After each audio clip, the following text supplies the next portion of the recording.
Hi, this is Dr. Ald. I wanted to apologize that we are going to jump into the interview with Jon Lawrence about 2 minutes after the beginning of the session. When I hit the record button the first time, it didn't actually start recording, and it took me a minute to figure that out. So we're not going to have his introduction of himself, but the rest of the session is really fun and interesting, and you guys came up with some great questions. So with no further ado, we will introduce you to Jon Lawrence from NASA. Requirements and the size and shape and capabilities and funding would be needed to do this job. And meanwhile, the National Academy of Science had agreed that this is the right thing to be the kind of the first or most high priority mission for the astronomical community. Funding was awarded by Congress, and Northrop Grumman, which had been TRW, became the winner of the development contract. And right about that same time, it was decided to name the telescope after James Webb, who was the NASA administrator during the Apollo era. And he had written in the mid-1960s that NASA should develop a major space telescope. That's why he was chosen, along with his success, in the Apollo era, to be the namesake for the telescope. Okay, so the purpose of Webb is, like Dr. Mather said, to see the first stars and galaxies in the universe, but beyond that, to understand how those came together, and then the whole life cycle of the universe, where the first stars lived and died and created heavier elements beyond the hydrogen and helium of that early universe in their cores, and then when they exploded as nova and supernova, they spread those heavy elements around the universe, that they kind of became part of the next generation of stars, and some of those heavy elements condensed around them to become the first planets, some of which perhaps are Earth-like planets, as well as gas giants like Jupiter. And so somewhere along the way, those kind of chemicals came together in the right combination at the right distance from their stars to make planets similar to Earth, we think, and thus perhaps led to the origins of life through the chemistry that they could provide. So this telescope really will give us from a super early view of the universe, and then help us understand how we came to be, and whether there are nearby planets that could perhaps support life as well. Okay, so that Dr. Mather that I spoke about, who talked to Dr. Weiler and said, hey, let's go do this. A few years later, he actually won the Nobel Prize, the first NASA employee to win the Nobel Prize. That was for his work on a satellite that he was the chief scientist on, called the Cosmic Background Explorer, COBE, which launched in 1989. And that the findings from COBE proved basically that the Big Bang did occur. It was able to view kind of the remnants, the echoes of that Big Bang, and show that even in the very first small period of time, the elements that were created at that instant were not perfectly uniformly distributed through the universe. They were, slightly anisotropic, and that's what allowed them to slowly condense just due to their own gravitational forces to eventually come together to become the first stars. So we have this kind of timeline from COBE that sees the very beginning of time, hopefully now to James Webb, that'll see what happened shortly thereafter. So on the next slide, let's see. So here we are going to be launching from an Ariane 5 rocket. I'm going to show you more about how we get to that point, but I just wanted to show a pretty cool picture of what that blast off is going to look like in real life compared to the video that I showed up front. Okay, so we all, I think, know a little bit about Hubble. We've seen pictures, we understand it. It looks like pretty much any reflecting telescope, whether on the ground or on the Earth, it's surrounded by a big tube that protects the primary mirror and the secondary mirror. So that's in low Earth orbit. It was built basically with 1970s technology. It's got a very heavy mirror, and it operates at room temperature. It's been a fantastic scientific instrument, and it continues on to this day. Its overall lifetime, thus, from the beginning of its conception through now, is already 50 years, 51 years actually. So James Webb is obviously a very different looking telescope. You know, there's no tube. It's open to the environment. It's a much lighter weight primary mirror. It has to be folded up so that it can fit inside a rocket so that it can go into space. It's actually much lighter, even though it's much larger. And the operating temperature is much colder, and I'll show on the next slide why we need to do that. So the cost is in the same order of magnitude as Hubble, and the lifespan may not be quite as long, but it's going to be on the order of 35 years or more from the conception through its entire mission. Okay, so Webb is launched, as I showed, on an Ariane 5 rocket that's provided by our partners, the European Space Agency, and we also have the Canadian Space Agency as partners. And unlike Hubble, which is going to low Earth orbit, James Webb is going to the second Lagrange point, which is about 1 million miles from Earth. It's going to take us about 100 days to get there. We have a 25-minute powered flight by the Ariane 5, and then we separate and we continue on until this L2 point.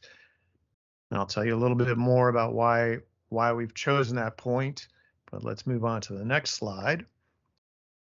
Okay, so as I mentioned, Webb is wide open to the environment, and the reason for that is that the stars and galaxies that we're studying, those early stars and galaxies, are so old, and the universe is expanding at such a rate that the light from those stars that we want to study is incredibly faint, but it's also redshifted, from visible down into the infrared. And so the telescope that's looking at the infrared needs to be cold enough that its own heat does not overwhelm the infrared light with its own infrared emissions. So the telescope portion of James Webb has to be on the order of 50 degrees Kelvin, which is, quite cold, colder than liquid nitrogen. And yet we're out in space and we need the sunlight to power the spacecraft. And so the telescope is designed such that the spacecraft side, which I'm pointing to here, which is in the sun, is pretty much at room temperature. And then we have a tennis court size sun shield that gives it a kind of a sun protection factor, SPF, of about 10 million, so that for 200,000 kilowatt or 200,000 watts of sunlight that's coming in, there's only a tiny fraction that gets through, so that the telescope portion can radiate its own heat out into deep cold space, get down to that cryogenic temperature. Okay, so let's move to the next slide. All right, so Hubble there's a famous picture from Hubble called the ultra deep field. And what that was a tiny piece of the sky, about 1/10 the size of the moon, which from the ground appears to have absolutely nothing in it, just a black piece of space. But Hubble was pointed at that particular area to find out what it might be able to see if it spent about a week just completely trained on that one spot. And what came back was not a blank piece of sky, but a set of about 15,000 galaxies, all in that tiny space. Imagine looking at the moon from the ground. We all know how big the moon is.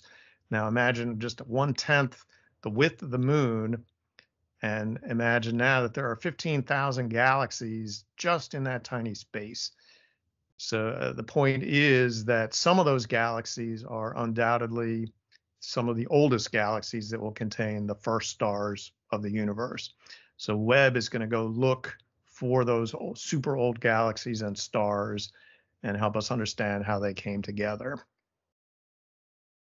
Okay, so next slide. So as I mentioned, Hubble is a pretty impressive reflecting telescope that's kind of shown here in silver behind Webb. Hubble's about 8 feet in diameter. Webb is about 22 feet in diameter. So Webb, in order to fit inside the rocket payload fairing, it's got to be segmented, as I've shown, and it has to be folded so that it can fit inside the rocket payload fairing. So there are 18 hexagonal mirrors that are each individually pointable and steerable and actually can have their curvature changed to let them focus the light together as if it was one continuous mirror. So that'll be the first segmented deployable optics that has ever flown in space. There are plenty now of big telescopes on the ground that are segmented like this, but this will be the first one in space. Okay, so this is a very long-term project. As I mentioned, we're talking $9, maybe $10 billion over 35 years, which is a heck of a lot of money.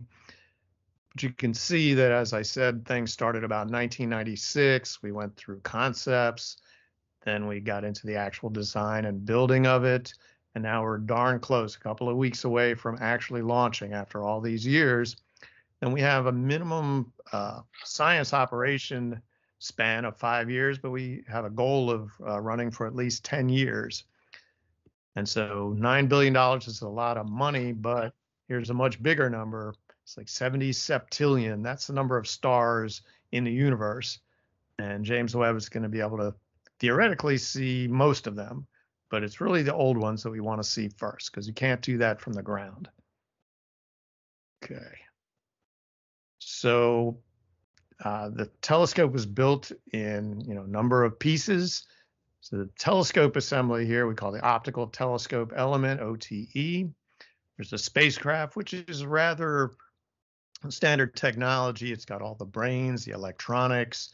It controls all the deployments. We have the big sun shield, which in the stowed configuration is held on 2 large pallet structures, and then they open up and it eventually deploys into that big diamond shape that's about the size of the tennis court.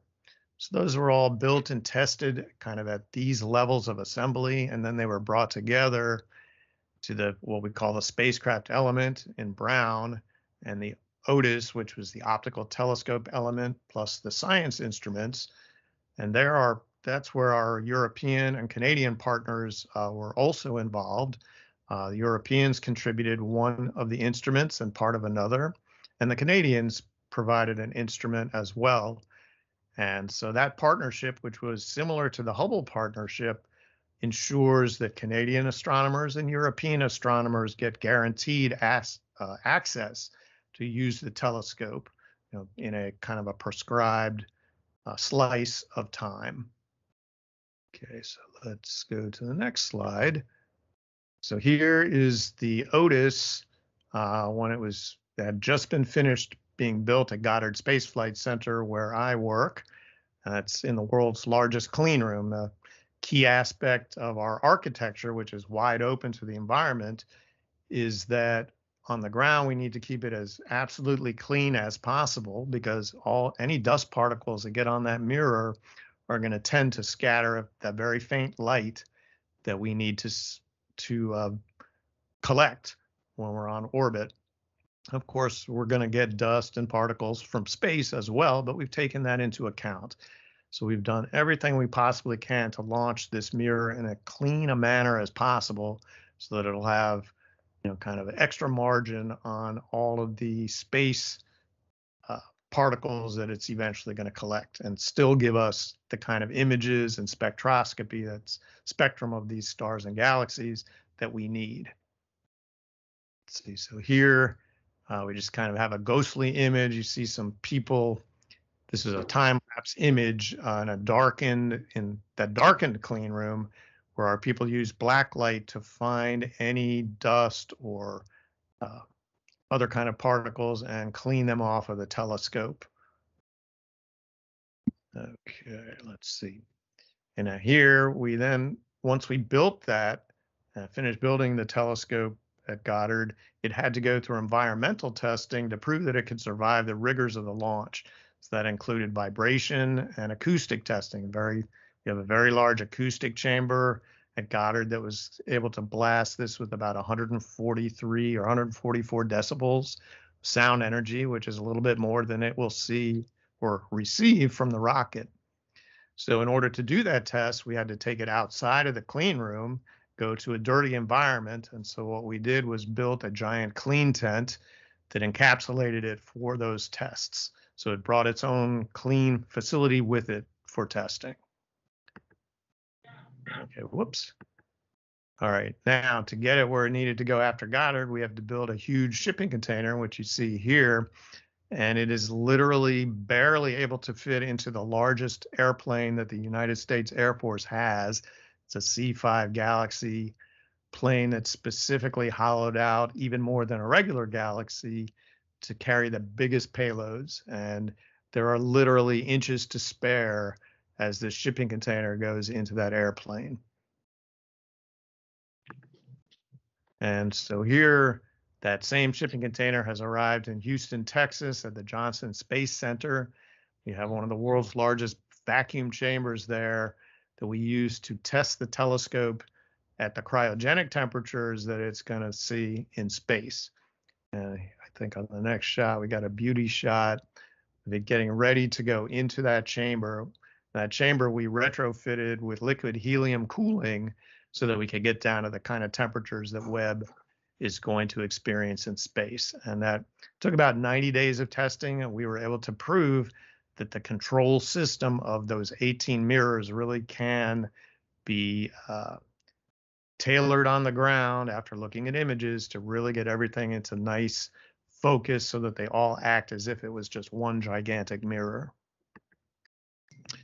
And meanwhile, to keep things cool, as I said, is a sun shield that has to stow inside the rocket and yet deploy in space. So here, Northrop did a practice deployment of that sun shield. This is the full size. You can see how big it is compared to people, kind of in this part of the picture. And this truly is the most complex deployable mechanism that will ever have been flown in space by NASA, probably that anyone has ever deployed in space. And of course, in space, we have no gravity, but on the ground where we're testing, we do have gravity. So that was a tremendous challenge to figure out how to test this on the ground safely and yet prove to ourselves that it will be successful in space. Okay, so next slide. So here, just a picture of the sun shield, which is stowed here on this pallet and this pallet. We have the spacecraft here, and in between is a structure that is representing the Otis before Otis was ready to be installed. So the spacecraft element and sun shield were tested just like Otis was, with vibration and acoustics, as well as temperature and vacuum back in the 2018 timeframe. That was all successful. And finally, with the two completely ready or finished their individual tests, the two came together in 2019. Here, they're both in the same clean room for the first time. And then there was a period of probably 5 or 6 months where they were integrated together, checked out, and eventually tested together, including more vibration and acoustic tests. So finally here, it's just a view of the entire telescope in its stowed position, which is exactly how it'll look when it's ready to mate onto the Ariane 5 rocket before the payload fairing is installed. And then here, after we did that testing, the vibration and acoustic, we had to prove that we could deploy successfully afterwards. So that's what the picture on the right is showing, that, hey, we've successfully deployed. Yes. Was there a question? No, you're hearing background noise from outside. Okay, not a problem, not a problem. But since I stopped here, if, we're probably about halfway through here. I haven't even gotten to the rocket yet, but if anyone has any questions, I'm happy to take a break for a minute. Do any of you guys have a question? We watched in class. We watched some of the videos of the acoustic tests because I'm a fan of launches. Good. No, yeah, they were quite. We really at Goddard we used up the entire capacity of our acoustic chamber, and really had to test it out even before we got there to make sure that we could get the right spectrum of sound for such a large object to be tested. So a lot of effort went into that testing up front to make sure we didn't risk, over testing, and yet didn't want to risk under testing either. Okay, let's keep moving then. Okay, so having gotten through that successful testing, it's time to get back into that shipping container, which we actually had to expand in height a little bit for our next voyage. So here for the first time is a picture of the entire observatory in a horizontal position, which is what the position it needed to be to lift into that shipping container. So that was out in California at Northrop. So here they've rolled the shipping container into that same clean room, and now the telescope is inside of it. And then it was time to go to French Guiana, which is where the launch site is. The Europeans, as part of their contribution, are providing that Ariane 5 launch service, and their launch base is in French Guiana, which is about 5 degrees north of the equator. And it's really an ideal place for a launch site because it's right on the water, and it has open water not only to the east like Florida does, but also to the north. So they can do launches anywhere from east at any angle up through north. We can't do that from Florida. We can go eastward, but not northward because we'd be flying over populated areas. So to get down to French Guiana, turns out our shipping container is too heavy. We can fly there. We can get to the international airport in Cayenne, which is the capital of French Guiana. However, we're too heavy to go over the bridges that are in between Cayenne and Kourou, where the launch site is. So the Europeans said, well, hey, we've got a ship that we use to bring the rocket stages from Europe down to French Guiana, and it's made specifically to dock in Kourou, where there's kind of a straight shot from that harbor to the launch site. And so why don't we NASA use that to get the telescope down to that base? So that decision was made to do that, and it's a ship that's called a roll-on, roll-off ship.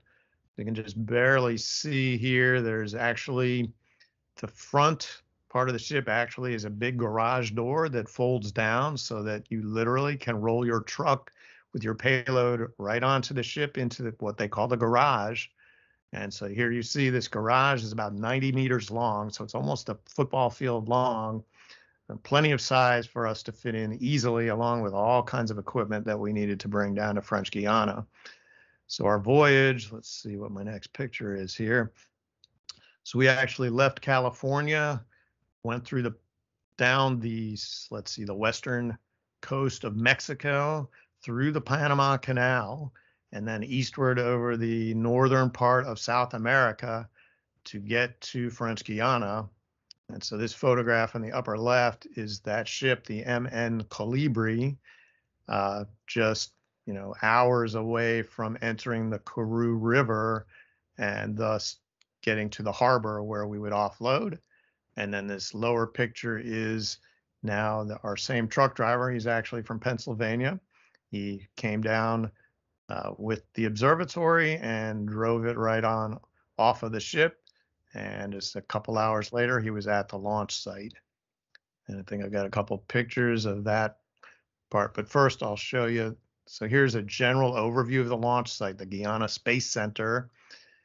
And the Kourou River here, this is where the ship kind of came.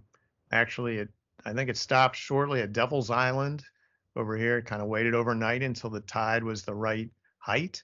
And then he came, you saw the photograph, he was probably right over here somewhere. Then entered the Kourou River and got to the harbor, which is right here. And there's a road It's built specially for the truck driver, to be able to drive kind of up and along this road to get to our next stop, which was the S5 satellite integration facility. So just a couple of shots of that convoy.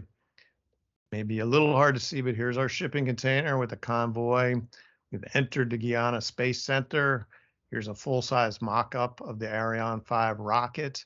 Here, the mission control for the day of launch is actually in this building here, but the launch site itself is several miles away for safety reasons. Okay, so here now you see the convoy. Here's a shipping container again. And here we're arriving at the S5 satellite integration facility.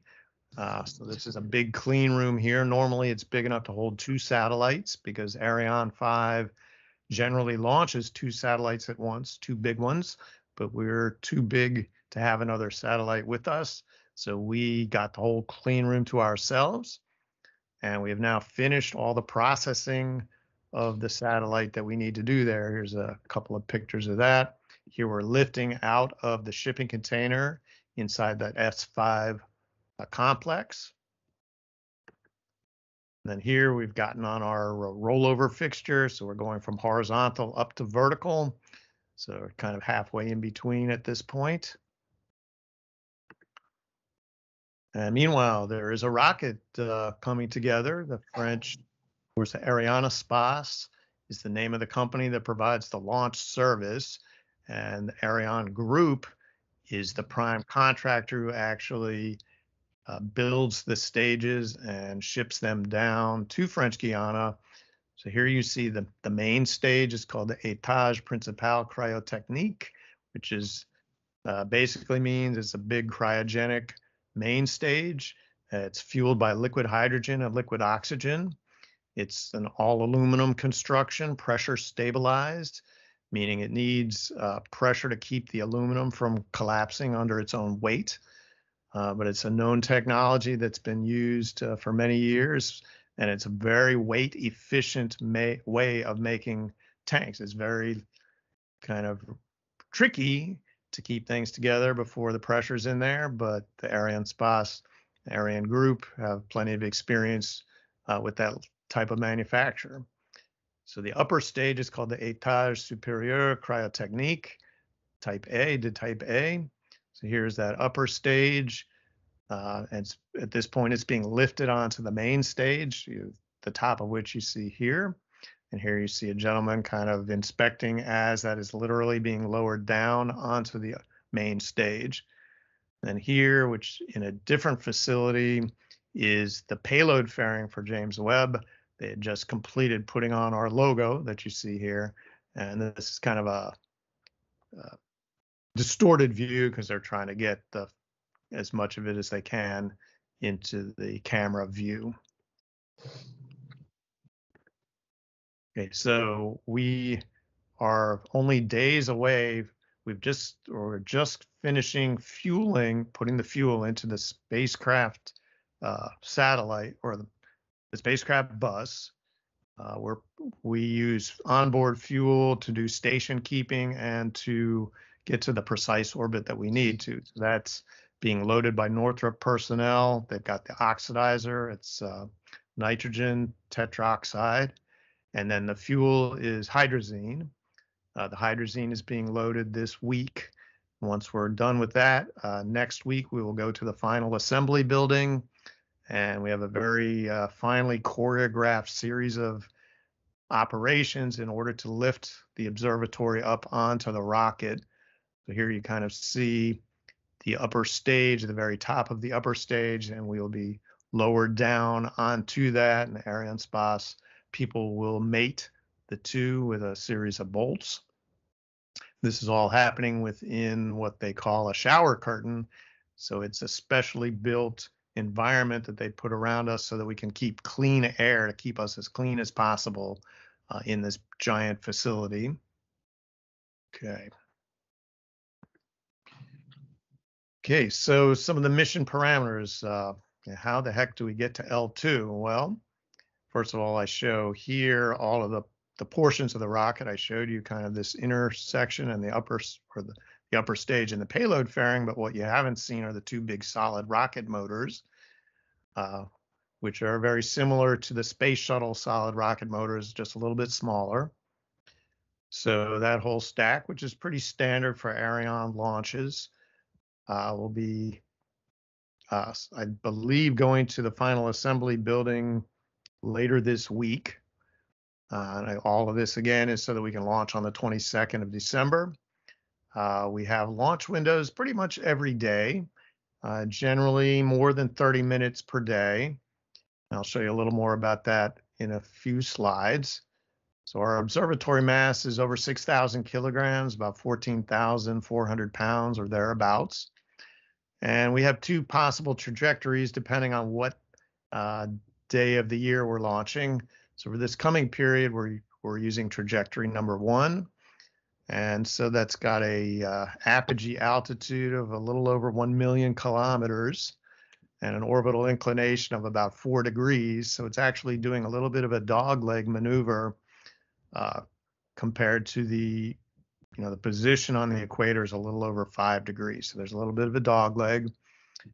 And a special aspect of this launch is that once we separate, or once the payload fairing separates and we're exposed to the sun, the upper stage is going to do what we call a sawtooth maneuver, where it kind of rolls back and forth so that the sun is not beating on the same portion of the observatory continuously. It's going to roll back and forth a little bit to just spread that solar energy out a little bit to keep any one area from overheating.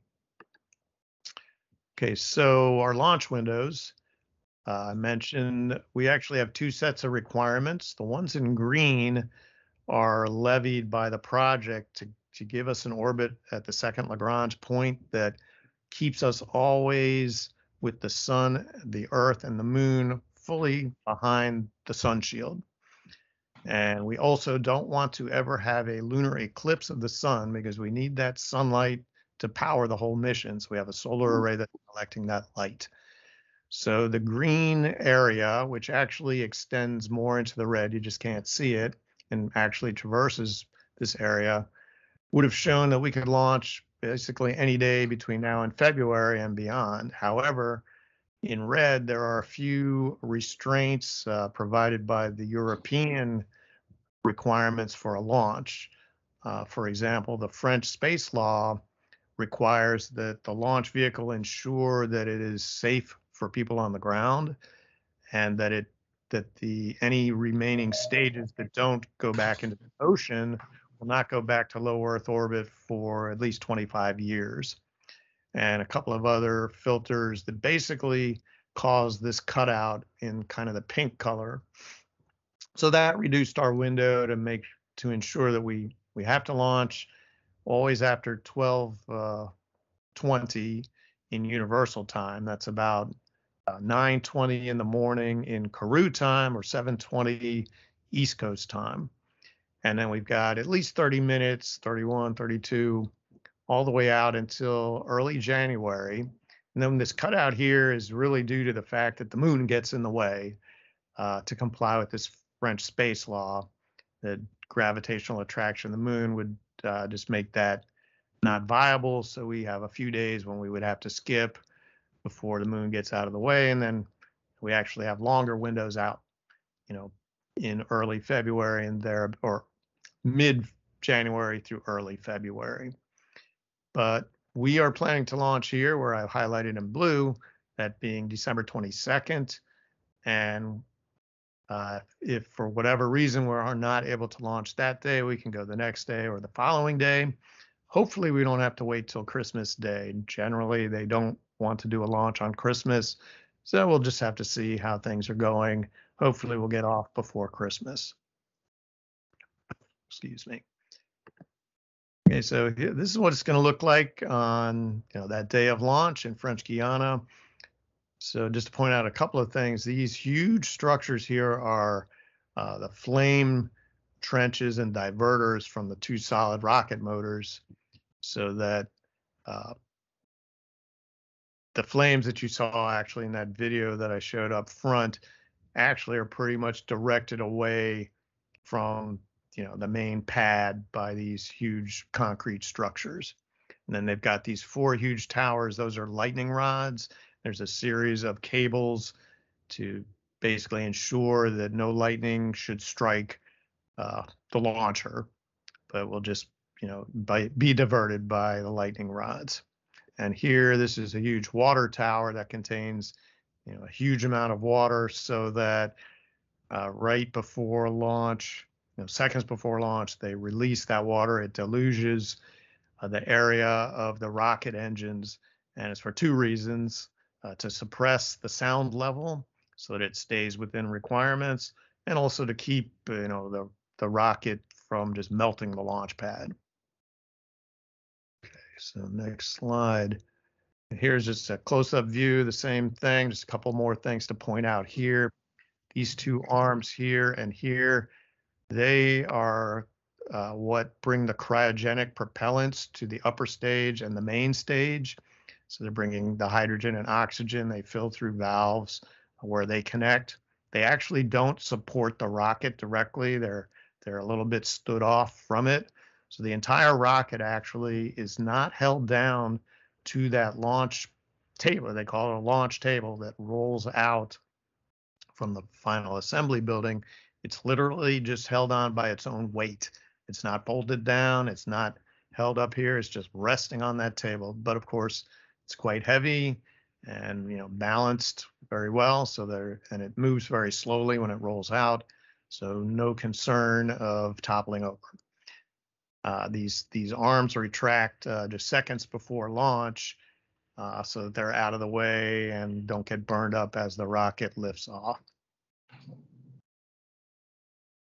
Okay, so here just the key stages of flight. I think I mentioned that we have about 25 minutes of flight.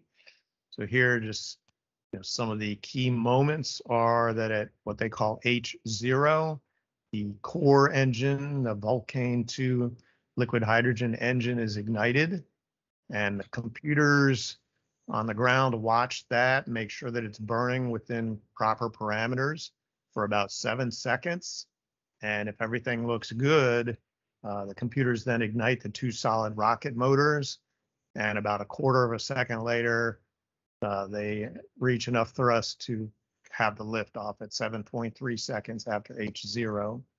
So the reason it's done this way, and this is quite similar to the space shuttle, is the cryogenic engine, the Vulcan 2, is quite a complex engine, and so you need to make sure that it's working well, because once you light the solid rocket motors, there's no turning back.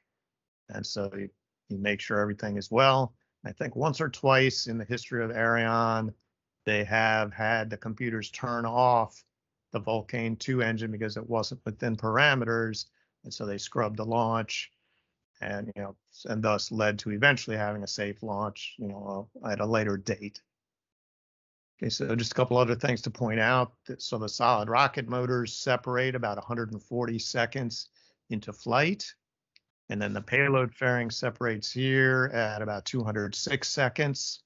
So at that point, we're basically out of the atmosphere. So any residual atmosphere, any heating from that is less than just the solar illumination. So you get rid of the fairing as early as you can so that you get rid of that excess weight. So here we have the upper stage separation. That's about 530 seconds after ignition. And then we go into that sawtooth maneuver just seconds later. And so that's where we're spreading out the sunlight onto the back side of the observatory. And so the burn is about 15 minutes for this upper stage. And then finally we separate.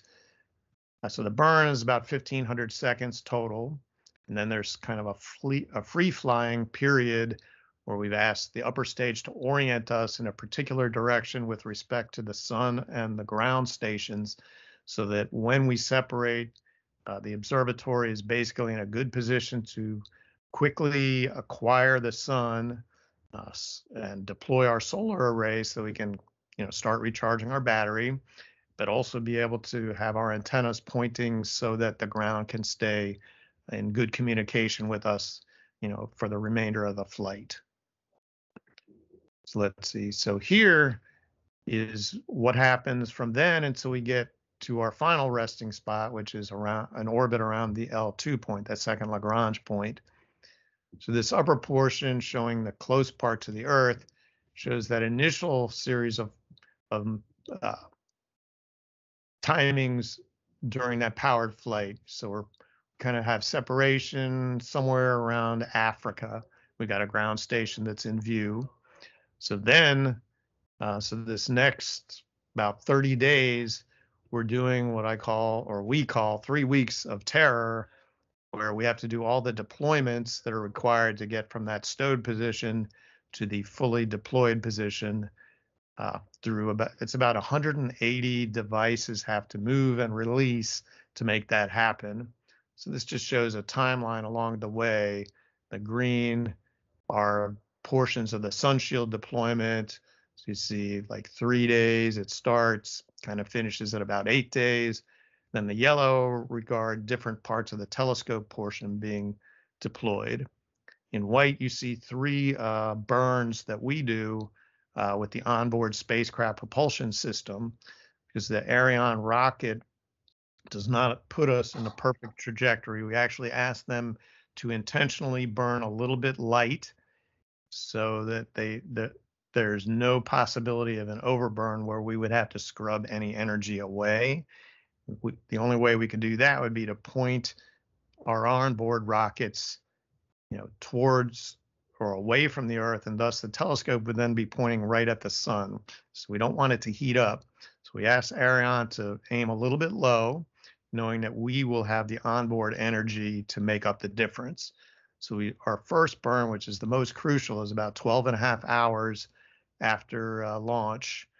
And that gives us most of the energy we need to get where we need to.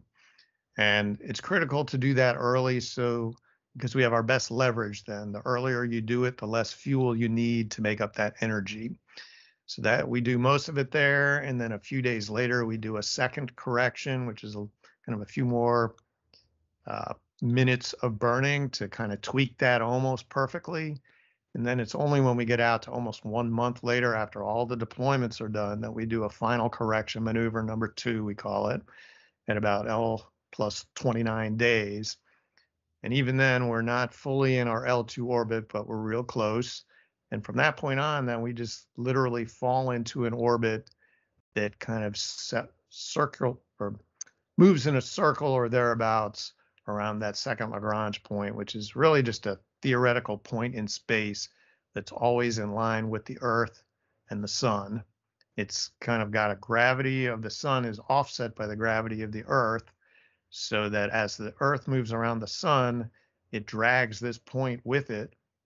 And the reason that is useful as opposed to a low Earth orbit is that anything here now always has the sun and the Earth, which are 2 hot objects, basically in one direction. And thus, by having a sun shield, you can always have that sun shield pointed one way and have everything hot be on the other side of it.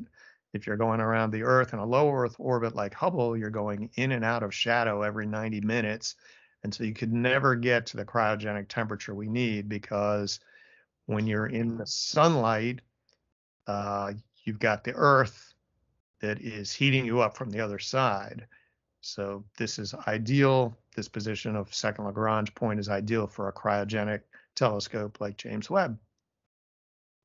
Okay, so here's just kind of an artist view of exactly what I described. So you've got the sun, which is obviously the hottest body, but the Earth is warm compared to cryogenic. It's spewing out plenty of infrared energy, basically at room temperature. And the moon is not nearly as hot, but it's not insignificant.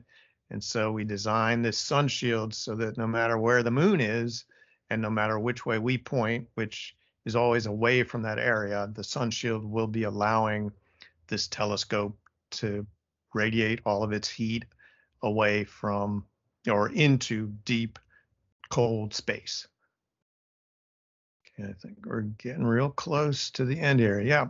So the last thing I'll show is just, or I should mention that literally thousands of people have worked on this over multiple continents, multiple countries, many states of the United States over many years. And I've been blessed to be part of it. A fantastic team of people. The Europeans and the Canadians have been, great contributors. And so here, my last view is a bunch of us. This is many years ago. Northrop built a full-size mock-up of the telescope as it was conceived back then. It's a little bit different now, but the size is right. So here's just the group of people at Goddard Space Flight Center who were working on the telescope at that time. And I've circled here wearing the red shirt. That's me. So I'm just very honored to be part of this team. And I think with that, I'm going to open things up to questions that anybody might have. So you guys in the room, do any of y'all have questions? I have questions from other students that are not here, but let's ask some questions from you guys first. No, you ask. Can you hear us? So you tell me, and then I'll repeat it for him. Let me find them first. Take someone else first. Any other questions? Come on, Sam.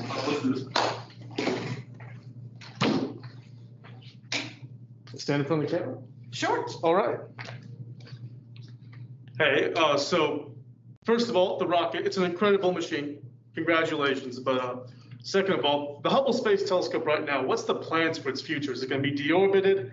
It's just going to kind of get left up there. What's going to happen to it? All right, excellent question. So it does need to be deorbited because it's too large to just allow it to eventually its orbit will decay, and then it's going to come into the atmosphere and it's going to break up. And without some kind of controlled reentry, there would be a significant concern that parts of it could land in populated areas. So I don't know the exact plans, but I believe an automated stage will eventually be sent up when Hubble's useful life is over to basically connect up to Hubble. The stage will have built-in rocket engines and a control system so that a controlled reentry can be implemented such that it comes in probably in the Pacific Ocean. So excellent. So James, maybe we're going to ask this, the follow-on obviously, so what about James Webb? What's going to happen to it? We're much farther away from the Earth. So it turns out with the orbit second Lagrange point, when we run out of fuel, we will just naturally slowly drift away from the Earth. So no possibility of coming back. And we actually will be able to continue to be in communications with the Earth for a good period of time, even during that drifting away. So hopefully science will be able to continue at that, during that time period. So asking a question on that, what is it that will cause the end of the James Webb Space Telescope life or mission?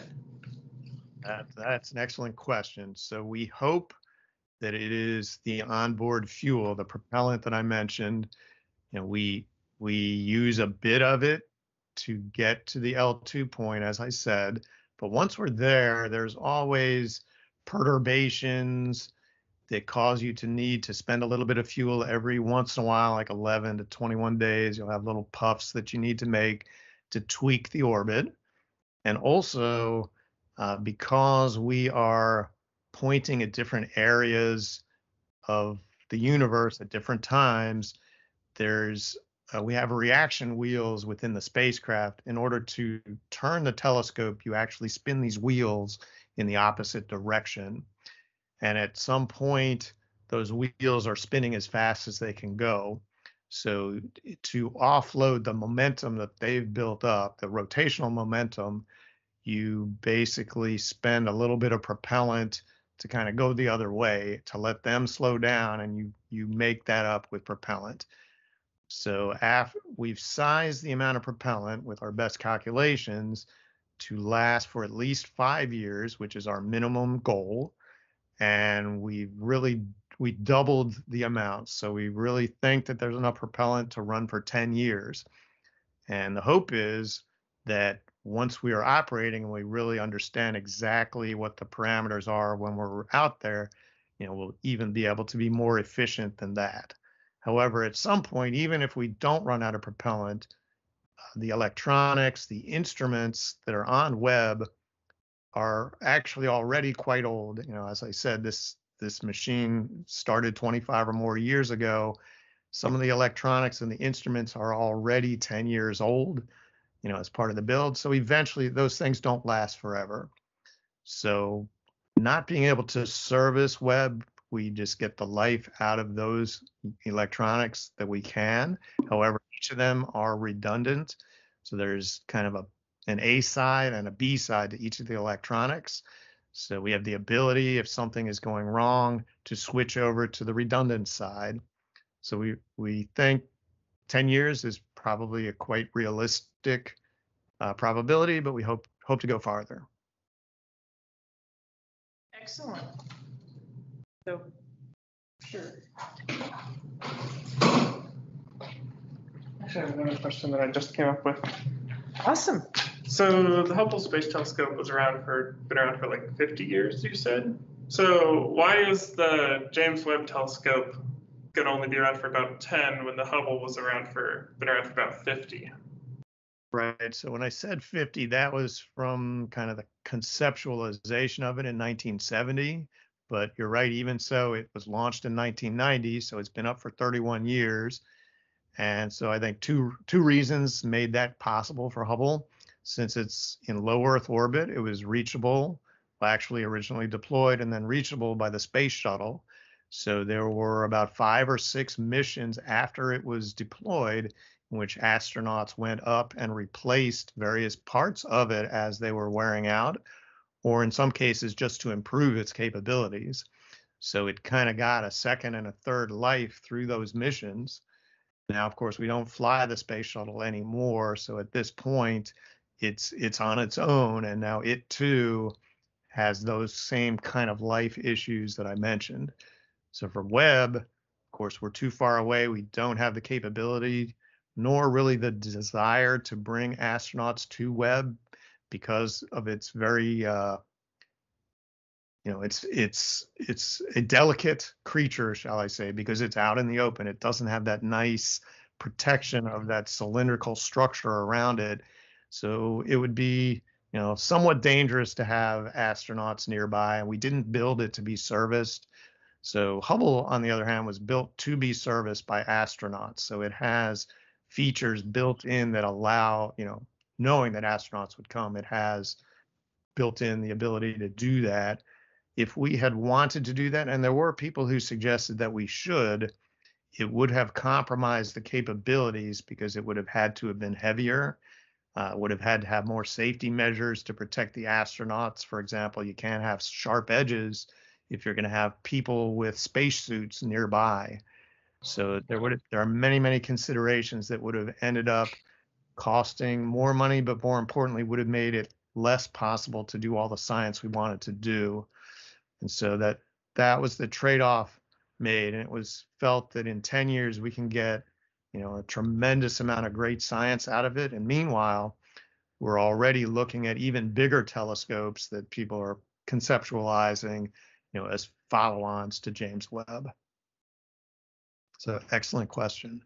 So is James Webb going to be just like a direct upgrade to Hubble? Like, is there any reason to have the Hubble Space Telescope around once the James Webb is out and still in its lifetime? Yeah, great question. So Hubble is mostly a visible light telescope. It can see a little bit into the infrared, and Webb is mostly an infrared telescope. So we're seeing a little bit different parts of the spectrum. And so we can use, and we have used Hubble to pick out some of the best spots we think might be good spots to view by Webb. And for example, one picture that I didn't get to show is there's a very famous Hubble picture that I think it's called the horse head. It kind of it shows some nebula where we think stars are forming inside the nebula, but because these nebula are so dusty, Hubble cannot see inside of them. It can see the nebula and it's a very beautiful picture, but inside of them it cannot see. However, there's infrared light that can be seen from inside those nebula that Webb will be able to see. So we'll basically it's almost like taking an X-ray of those nebula. We'll be able to see inside and hopefully see how stars are actually forming in there. So we call this a follow-on to Hubble. It's not the same science, but it's kind of building on some of the great observations that Hubble has done, as well as other infrared smaller telescopes. There was an mid-1990s, NASA flew a Spitzer infrared telescope that was quite small. Its mirror was about 0.8 of a meter in diameter, which is maybe half the size of one of the hexagons of our telescope.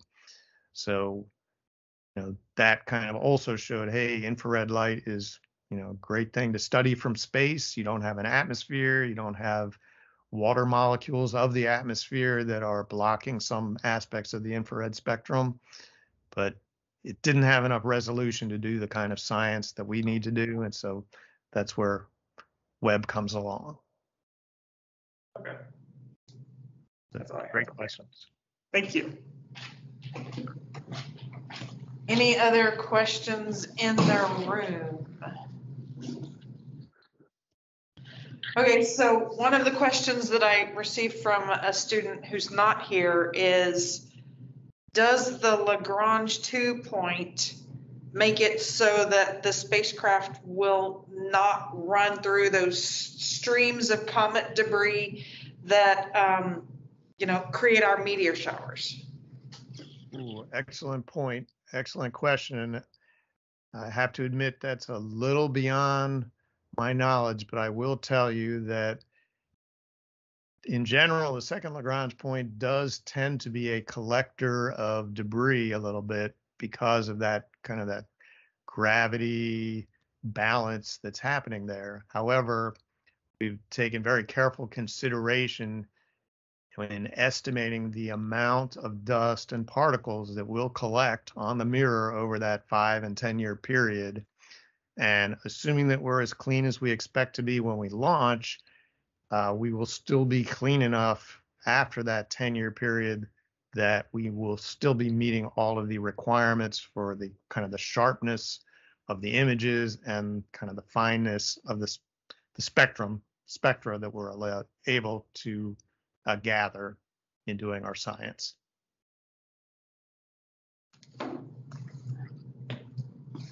Awesome. So let's see.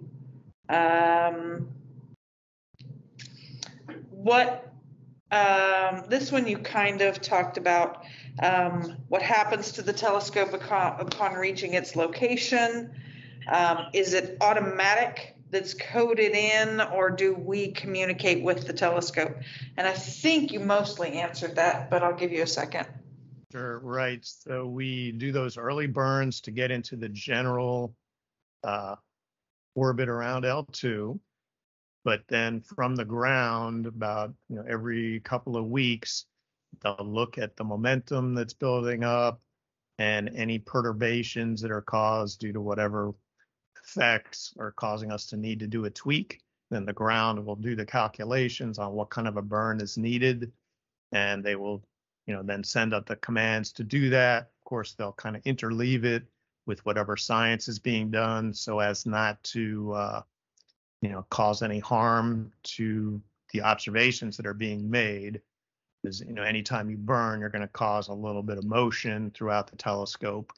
So yeah, that's all the controlling will be from the ground, but yes, it does need to be done occasionally.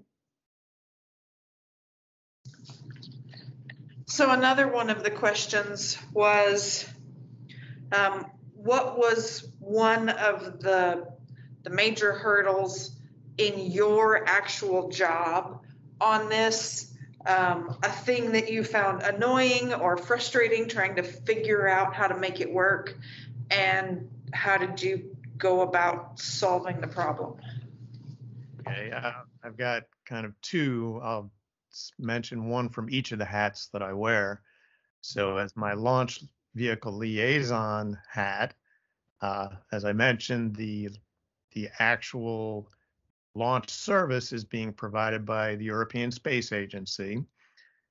So they have a contract with Arianespace, who is a French company, who provides that service. And so ESA is paying the bills for the launch service. And part of the deal that they agreed to in providing that service was that it would be a so-called standard launch service, meaning similar to what they launch most of the time with commercial satellites, no special requirements. And their idea was that, hey, anything that makes it non-standard, NASA ought to pay for that, so that we, ESA, have a known budget that we can work to. So NASA agreed to that, but we also knew that it is not legal for NASA to pay a foreign launch company, because we have American rocket companies who want our business. So that's a national policy that NASA cannot pay money to a French company. And so as we moved along, there were obviously plenty of requirements for our mission that are not standard that you would have for your average communication satellite. For example, the cleanliness that we need is, far greater than your average communication satellite. So there was this necessity to work out how to get those very special requirements met, and yet we could not pay for them. So there was always working with ESA, who ended up being wonderful about the situation. They're super excited about the science that their astronomers are going to get. And so over the years, ESA found ways to fund each of the added expenses that came about for our non-standard services.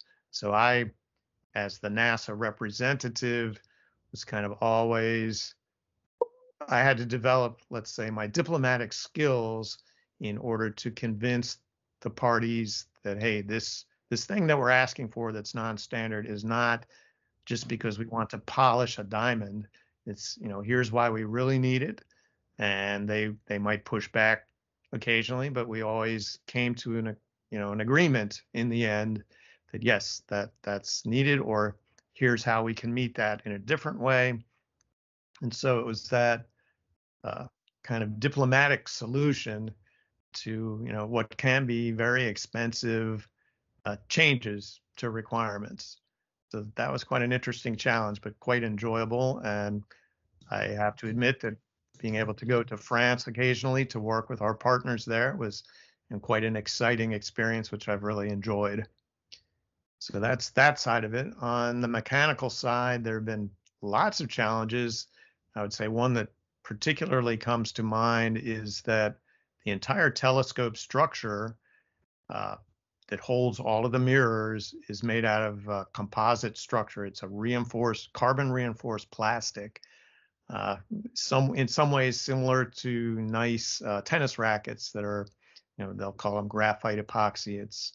It's carbon fibers that are very stiff and strong, held together in an epoxy matrix. So the issue there, and this is a wonderful material for a cryogenic telescope because it's very stable under different temperatures. And that's good because you want the telescope not to change its focus if the temperature changes a little bit. So also the structure is super lightweight and very stiff. And we optimized it to work at those cryogenic temperatures. The problem is it's built not at cryogenic temperatures, but at room temperature. And it's held together not with fasteners, but with adhesive, basically adhesive bonds of epoxy that are holding all the pieces together. And that adhesive itself, even though it's a similar adhesive to what's holding the fibers together, the adhesive, when you apply it, think of a dollop of Elmer's glue, it doesn't have fibers in it, it's just the glue. And so when it cools down, that dollop of glue, when it cools down, it wants to shrink, and it doesn't have any fibers built in to restrain it like the rest of the structure does. So it actually can build up a tremendous amount of stress internal to that glue just during the cool down. And so it turned into be a very big science project to design literally thousands, almost 10,000 adhesive bonds in the telescope structure in just the right size and shape so that each of them is strong enough to survive the launch at room temperature and yet can take the temperature change down to cryogenic temperatures without tearing itself apart.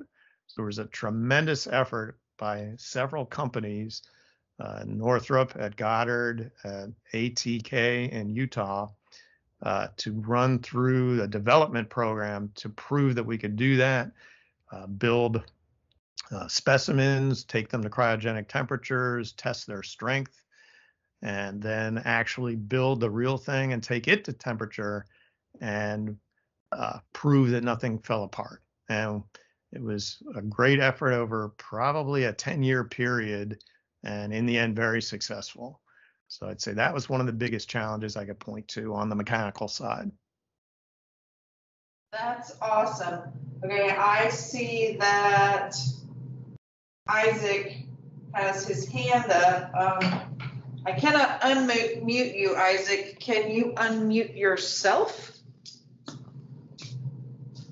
Yes. All right. Can you hear me? Yes, we hear you. Great. Yeah, so as you predicted, I have several questions. I will try to choose the most relevant ones.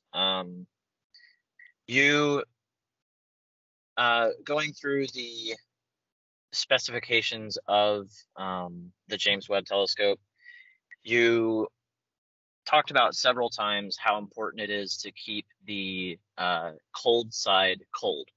Yes. So are there challenges of conducting, because as it is one machine, is one of the challenges of keeping the cold side cold, heat conducting through the metal on the hot side to the cold side? Yes, that's a fantastic question. And that was one of the top challenges on the entire mission, because yes, we disconnect the two as best we can by having isolators between the telescope side and the spacecraft side. I probably should dig out a deployment video to show that after launch, the telescope literally deploys away from the spacecraft bus by about, I think it's 1.3 meters. There's a series of telescoping tubes that slide apart so they're separating the two structures. Of course, they're still tied together through some isolation struts that are kind of flexible so that any, let's say, vibration on the spacecraft side hopefully doesn't travel up into the telescope. So that separation gives some thermal disconnection between the two, but they are still connected. But the materials that those structures I just mentioned that they're made of, they're composite structures too, and that's generally a little bit of a better heat insulator. But it turns out a real difficulty is all the wires that have to take all of the electrical signals that are in the spacecraft and go up into the telescope and the instruments, because they are the things that bring all the science, down from the telescope instruments into the spacecraft bus where it can be transmitted to the Earth. And also we need to be able to control each of those hexagonal mirrors. So you got all these wires, hundreds of wires that are made out of copper, which is a fantastic heat transmitter. So you want to transmit as little heat as possible, yet you have all these wires. So those had to be very carefully considered as to minimizing, their cross-sectional area and trading that off against making sure we get enough electrical signal back from them. And so in the end, a tremendous amount of design work was done to understand what are called those parasitic heat flows. In other words, heat that's coming from the spacecraft, getting to the telescope, not, separate and aside from what's getting through the sun shield directly from the sun. So there's a budget set aside for those heat losses. And then we had to prove through testing that we had those numbers correct. And we do that through the big tests in the vacuum chambers that I showed. Or I showed one chamber at Johnson Space Center. Northrop, who built the spacecraft, they have another big chamber, and that was part of what they tested when they took the spacecraft to vacuum. So excellent question. Thank you. Am I good to ask another? Please do. Yes. All right. You were talking about the clean room, and you showed how they use like different lights to try and get all of the dust off of it. What techniques did they use? Like, do they spray it with air, or do they have a vacuum that like tries to pick up the dust? Yeah, another great question. So there was quite a few years where we looked at different methods of trying to get the dust off. And first of all, of course, being in a clean room, it's mostly preclude dust from being there by a tremendous amount of filters, HEPA filters. But yes, we still get dust. And so in the end, one idea had been what they called snow cleaning, where they would use frozen CO2, dry ice, like shaved dry ice, and the idea being to blow it onto the mirrors in the hope of kind of dislodging the dust. And a series of tests just in small scale just showed that didn't work very well. So in the end, it turns out the best way to do it is to have somebody with a very, very steady hand and a super soft paintbrush, like a camel's hair paintbrush, just literally very carefully brushing, any areas that need to be cleaned and that brush with, I think it's a little bit of static electric, charge, just picking up that dust. So in the end, we have a few technicians that are super highly trained to do that. They have really steady hands. They've done it for many years, and that's how we do it. Even at the launch site after our voyage, we got down there and found one little area that was not dust. It turned out we had known about it in Los Angeles. There was one drip of something or other. I'm not sure whether it was lubricant or what. And they decided to leave that on throughout the voyage, and we cleaned it off when we got down to French Guiana. And so for that, it was since it wasn't dust there, they did have to go in with some kind of a solvent, super carefully with very soft materials, maybe using that same kind of a paintbrush. I'm not sure, but they were able to get that off as well. Awesome. So, great question. And then my final thing, and I'll let other people ask stuff, I guess. What was like the main thing that dictated the size constraints? Was it, you mentioned how it barely fit into the C5 Galaxy, so was it the limitations of transporting it to the launch site, or was it the fairing of the Ariane 5 rocket? What dictated the size constraints of the telescope? Yeah, another good question. So yes, in the end, it's the payload fairing size. And it turns out that this fairing, which is it's 5.4 meters outside diameter, that's basically the biggest fairing. There are several rockets in the world that use fairings of this size. And so they're all basically the same capability. They generally have an interior or usable space of, in English units, 180 inches, which is 15 feet, which is, oh, by the way, that's the space shuttle cargo bay usable diameter as well. So it's just kind of over many decades, that size has been kind of become the standard in the world for large fairings.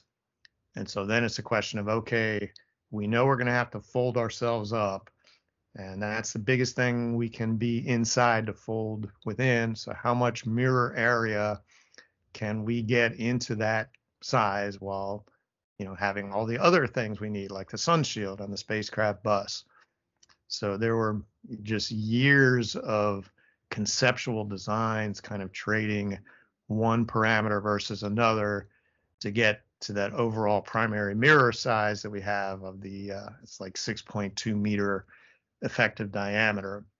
The original desire way back when, 25 years ago, was, I think the first talk was that, 4 meters would be the minimum that could maybe do the science. And we got a new NASA administrator in the mid 1990s who said, hey, let's shoot for the moon. Let's try to do 8 meters. Let's go double the diameter that is kind of the bare minimum. But over the next few years of study, we found that really 8 meters is just really pushing that envelope too far. And so that's where we ended up in between. And scientists are very happy with the size we've come up with. It's going to give them the resolution and light gathering that they want. But of course, they would always like bigger. And so I think 2 things are going to make that possible someday. That's perhaps bigger payload fairings. I think we will see those maybe by the end of this decade. And then the idea of not having the telescope all built on the Earth, but somehow put together at least partially in space from different pieces, so that you could, have a bunch of large launches that all come together to be an even bigger telescope. But I will be retired by the time that happens, so I'll be happy to watch everybody's efforts to do that from the comfort of my home. So that question, or that statement, leads me to a question. Are you going to have to build a clean room in space, or is space clean enough?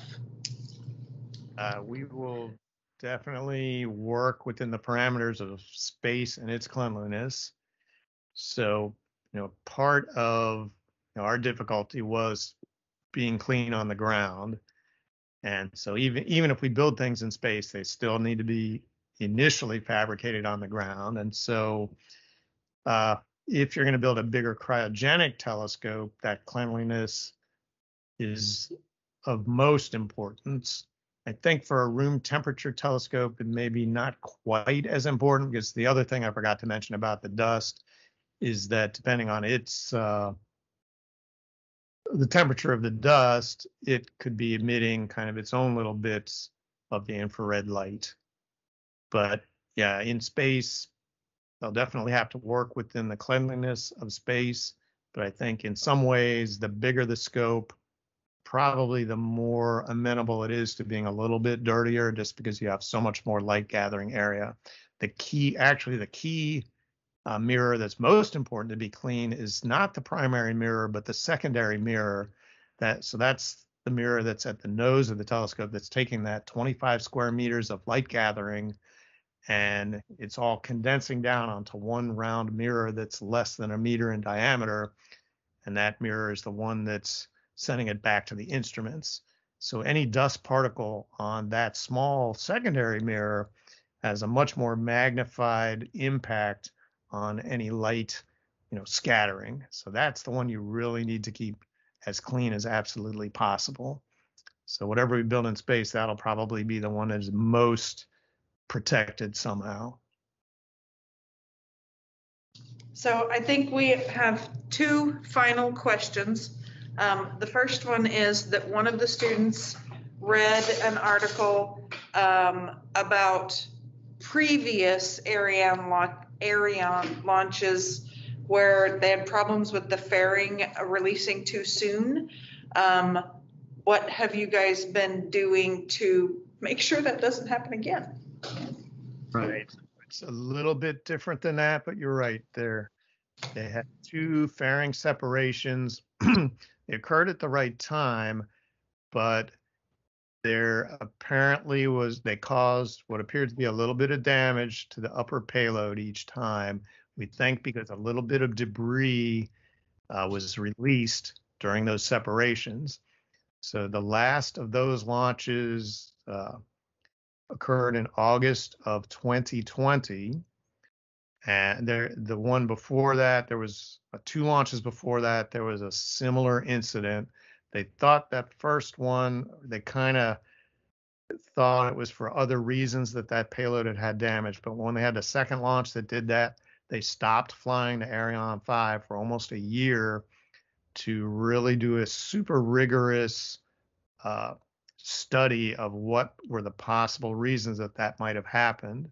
And the European Space Agency and Arianespace were kind of jointly involved with that.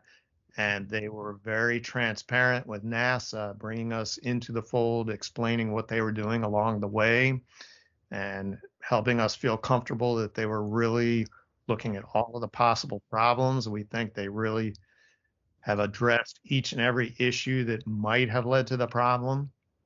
So they implemented those fixes for the last two launches. They flew again for the first time after that stand down in July of this year, and that flight was successful.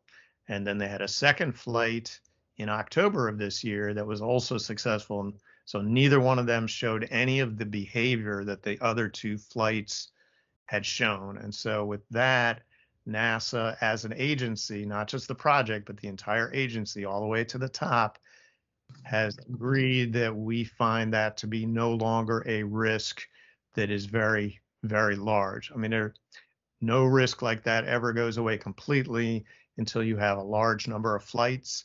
But we as an agency are comfortable now that the resolution is good enough that we are willing to fly this, super important, and I'm sorry I keep using the word super, this landmark flight that's coming up in December. Excellent. So the last question that I have, and several students asked this, what is your education? What was your major? Where did you go to college? Those kinds of things. These are college students, so they're interested in college. Right. So I was a mechanical engineering major at Virginia Tech in Blacksburg, Virginia. I was there from 1980 to 1984, long before your students were born. And so I just got a bachelor's degree. And with that, I personally was ready to get out into the world and put my engineering skills to use, as opposed to going on for a master's or doctorate. I was more interested in getting my hands dirty because I think, as I mentioned, maybe I didn't. I used to build model rockets as a kid, and also liked to tinker with my grandmother's 1967 Oldsmobile. So liked getting my hands dirty, liked rocketry. So when the offer came to me from the General Dynamics Corporation to go work in their space systems division, where they built satellites and rockets, I was very gung-ho to go do that. So I spent 7 years out there doing just that. And so kind of learning on the job, learning from colleagues with more experience. And I will say that anyone who gets into the engineering field, I find that it is a very good field for kind of camaraderie. In other words, engineers get ahead by working well together. There are some fields, I would say, where to get ahead, you kind of have to outdo other people in your field. But in engineering, I think forming a team and communicating well together, working together as a team and, successfully, is really a way to get together. And many of the personality types that are interested in engineering seem to do that well. So, I'm all for, that. I think that's a great aspect of engineering. So I would highly recommend that to anyone who's interested. And mechanical is my particular field, but there are plenty of engineering fields that are similar. If you have interest in electronics or computers or civil, all great ways to become an engineer. Is NASA still an organization where you can get in with only a bachelor's, or does it now require more education? You can definitely get in with a bachelor's degree. I think the best route is if you can try to get in as a co-op student or something like that, where you kind of get your feet wet early on and show what you can do before there's a full commitment from the agency. This, at least at Goddard, I'm speaking about Goddard Space Flight Center. I imagine the other centers are probably similar, but I only have direct knowledge of Goddard. So in my engineering branch, there's probably about 40 to 50 people, and quite a few of the young engineers started out as interns or co-op students. You know, once they came, most of them enjoyed the work, and you know, the managers could see, hey, this person's doing great work. We would like to make them an offer once they graduate. And you know, certainly in some aspects of the engineering, a higher degree can help. But I think a lot of the times, just getting the hands-on experience, being, you know, a junior engineer where you're given a small responsibility of maybe building a certain part of a spacecraft or designing a little bit of it, but then you learn all the disciplines that you have to work with to get that job done. You learn what it takes. You know, maybe you're the